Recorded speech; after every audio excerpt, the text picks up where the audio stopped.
computer, whether it's a Duncan or any other type of computer. I think, first of all, we could start off by explaining the different types of computers that exist. There are three main categories. There are mainframe computers.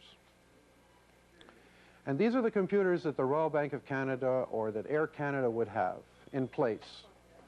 The Royal Bank of Canada, for example, have 2,500 ATM machines throughout Canada connected to their mainframe computer, besides the computers in each one of their branches. These are multi-user, multitasking computers. They can do more than one thing at one time, and they can be used by more than one person at a time. In the early to mid-70s, the mini-frame computer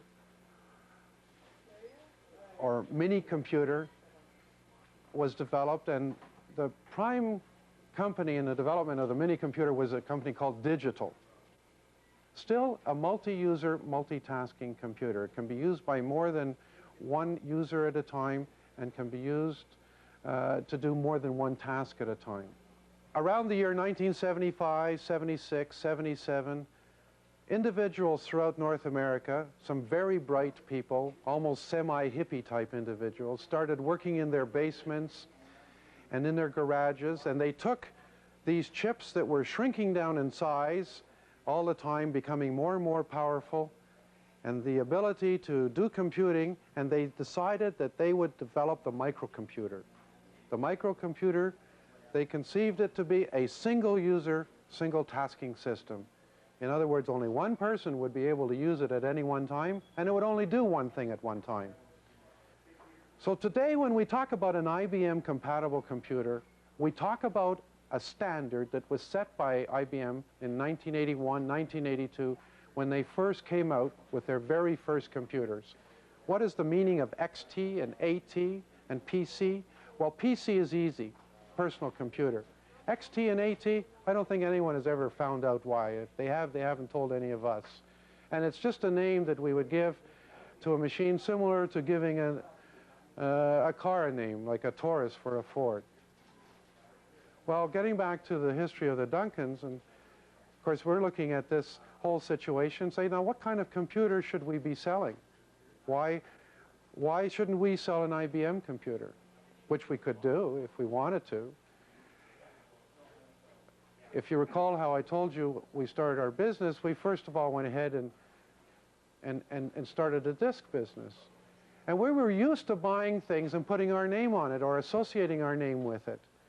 And we were really not interested in going in to purchase something that we had to pay a premium for the name and may not have the same value in it.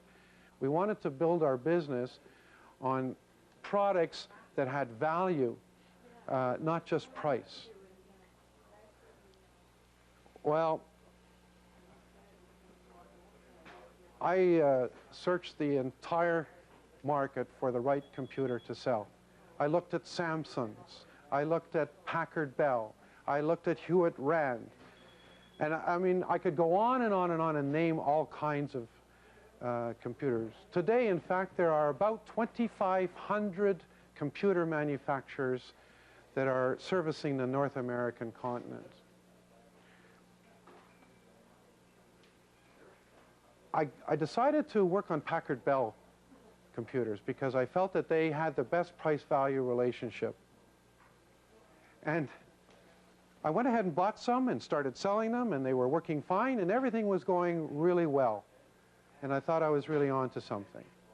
I'd found a really good quality computer that had consistency and that I had some availability to it, and I was dealing with reputable suppliers that I knew would stand behind me.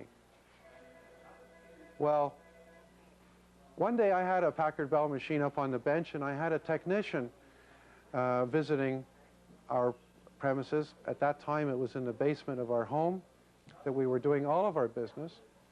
And he said, "What do you have up on the bench, John?" I said, "I have a Packard Bell 286. That's equivalent to the AT." Well, he said, "Let's go over and have a look at it." He says, "You know all of their stuff is made by Samsung, don't you?" I said, "No, I have no idea." I didn't have any idea that that was the case. And that was a real shock to me. And it was a real disappointment to me as well, because I thought that I was working and selling for a primary manufacturer. Well, I quickly investigated this whole situation. I had already investigated the company and found them to be sound. I didn't realize that I would have to look into the methods of their manufacturing, and when I did, I discovered that this was true. And so I thought, if I'm going to go ahead and sell a Packard Bell computer here in the city of Regina and in the province of Saskatchewan to people who have never heard of that kind of computer, I might as well do exactly what Packard Bell's doing. I could take the Packard Bell name off and put my name on. Well, then I knew that that wouldn't be enough either, because that wouldn't be enough for me anyways. I'd have to make sure that what's going into that computer I understand, and that it would be something that would have been chosen by us, and we would have known where it would come from, and we would know how to fix it if it became broken or needed repair. That's when we really decided to start making computers, and that was about 3 years ago. Why do we build our own computers? Because we know what's going into the computer. We know where it came from. We know how much we paid for it. We know its reliability. We know the reliability of the supplier. And we know what changes are going to take place with that supplier, with that component over the years. We've studied that. We've worked hard to find these sources. We only buy the best that we can find in the way of components. And naturally, who in our position would do otherwise? When you put your own name on it, and you're prepared to back it up with a 3-year warranty, and when you're prepared to trade up your client at any time, or in fact buy the computer back from your customer at any time, who else would put anything but the best inside the computer that they can find for the money? In fact, we look upon it as we're in partnership with our customers. We build all types of computers. We build computers that start off just for a basic XT-compatible machine that you can take home and learn about computing. Our policy is to build a computer once and then test it twice. I'd like to tell you about how a Duncan computer is made.